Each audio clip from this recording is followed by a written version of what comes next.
Halo teman-teman, selamat datang di podcast kita hari ini.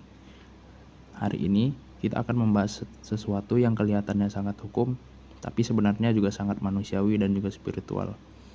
Jadi hari ini kita akan membahas hukum, agama, dan keadilan menyelami struktur kekuasaan kehakiman Indonesia dari kacamata sosiologi agama. Jadi ketika kita berbicara tentang hukum, seringkali kita membayangkan ruang sidang, hakim, palu, dan juga putusan. Namun dari kacamata sosiologi agama, hukum ini bukan hanya sekedar aturan hitam di atas kertas putih. Namun ia adalah pantulan dari nilai-nilai moral dan keagamaan yang hidup di masyarakat. Di mana di Indonesia agama menjadi sumber moral kolektif, sistem kehakiman kita sebenarnya juga merefleksikan semangat itu. Sampai semangat untuk mencari kebenaran yang bukan hanya legal tapi juga etis dan spiritual. Yang pertama ada kekuasaan kehakiman. Di kekuasaan kehakiman ada di puncak sistem. Secara konstitusional, ia adalah kekuasaan yang merdeka untuk menegakkan hukum dan keadilan. Tapi dari sisi sosiologi agama, lembaga ini lebih dari sekedar institusi hukum. Ia adalah penjaga moral bangsa. Dalam setiap agama, keadilan adalah nilai utama. Baik dalam Islam, dalam Kristen, dan juga dari agama-agama yang lain. Jadi ketika hakim menjatuhkan putusan, masyarakat tidak hanya melihatnya sebagai putusan hukum, tapi juga pertanggungjawaban moral di hadapan Tuhan. Yang kedua ada Mahkamah Agung. Nah, Mahkamah Agung adalah lembaga tertinggi yang mengawasi 4 lingkungan peradilan di bawahnya, antara lain peradilan umum, agama, militer, dan tata usaha negara. Dalam sosiologi agama, Mahkamah Agung bisa dilihat sebagai penjaga keseimbangan antara hukum negara dan hukum moral masyarakat. Karena dari sinilah hukum-hukum yang bersifat sekuler bertemu dengan nilai-nilai yang religius.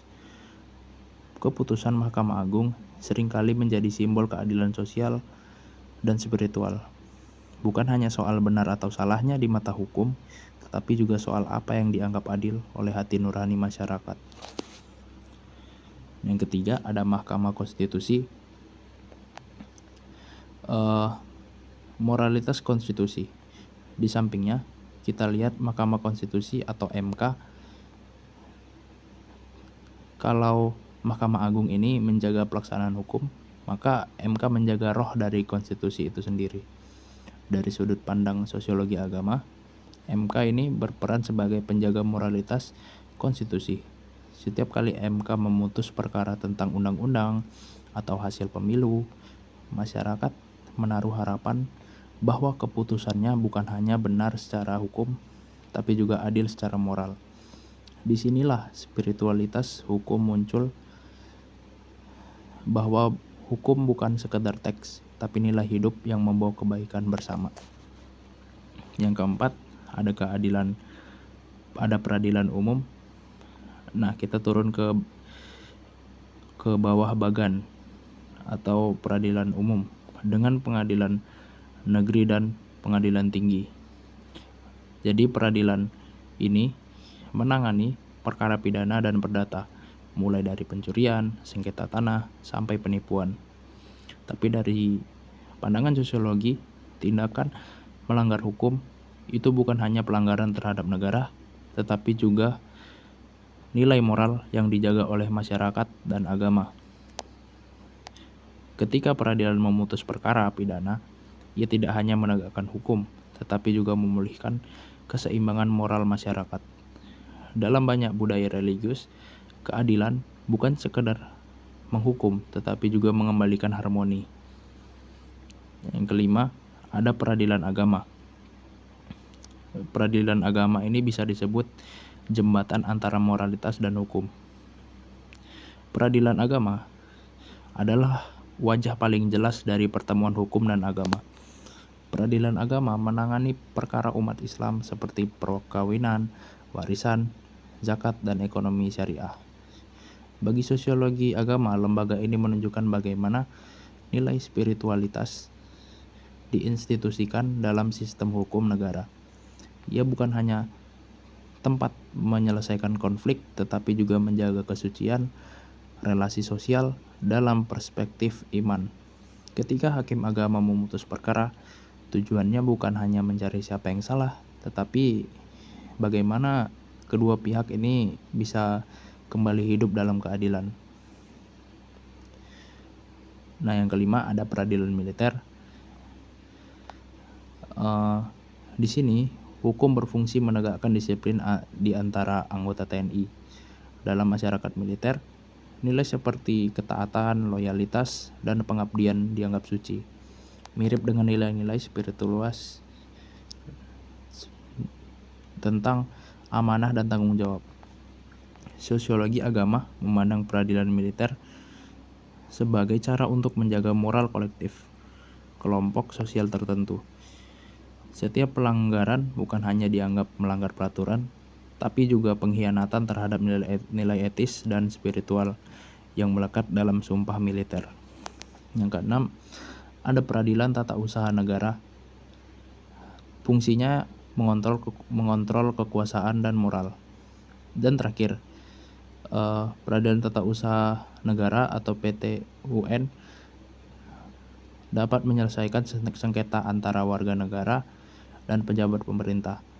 Dari sisi sosiologi agama, PT-UN adalah bentuk nyata dari prinsip amar ma'ruf nahi munkar yang menegakkan kebenaran dan mencegah kezaliman. Ia menjadi ruang moral bagi masyarakat untuk menegur kekuasaan ketika keluar dari jalur keadilan. Ini sejalan dengan nilai semua agama bahwa kekuasaan harus dijalankan dengan tanggung jawab dan tidak boleh sewenang-wenang. Jadi kalau kita lihat dari keseluruhan bagan ini, sebenarnya kita sedang melihat peta hubungan antara Indonesia dari hukumnya, dari moral, dan agama. Nah, 4 peradilan di bawah Mahkamah Agung dan Mahkamah Konstitusi di sampingnya, semua punya satu tujuan yang sama, yaitu menegakkan keadilan. Dan dalam konteks masyarakat religius seperti di Indonesia, keadilan itu selalu punya makna ganda, legal dan spiritual. Maka kekuasaan kehakiman bukan hanya soal struktur hukum negara, tetapi juga tercerminan dari kesadaran moral dan religius masyarakat kita. Hukum hidup bukan karena pasalnya, tapi karena jiwa keadilan yang kita yakini bersama. Terima kasih sudah mendengarkan episode kali ini.